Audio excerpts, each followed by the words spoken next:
Today, I teach a class called Legacy of the Witch at the New School, which delves into the history of the witch through a feminist lens. If you want to talk about representations of witches in popular culture over the past 500 years, you have to really talk about representations of women in popular culture and in culture at large over the past 5.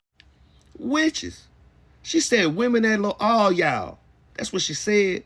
I ain't say it. Yeah, witches. I've been trying to tell you. Culture and in culture at large over the past 500 years. So the witch hunts ended around the 1700s, in Europe at least, in America. But of course the fear of witches continued, and at the same time they also morphed into kind of a joke, a horror story, something to scare kids with, to scare young women with, you know, don't walk this path, you may get into, you know, trouble with Satan or something.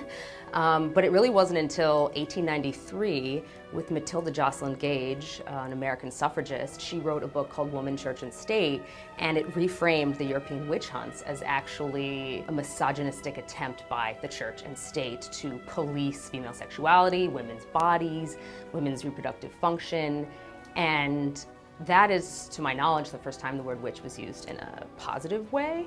And look at that. Fighting for women's rights and yeah, all y'all have been seduced by witches. So literally, women at large, all y'all are witches. Y'all, whether you knew it or not. If you pro-choice, you obviously following the witch stuff. Is that her son-in-law was L. Frank Baum, who wrote The Wonderful Wizard of Oz. And so he was inspired by her writing. And so that witch, her son-in-law, wrote a story about the Wicked Witch of the West and the Good Witch.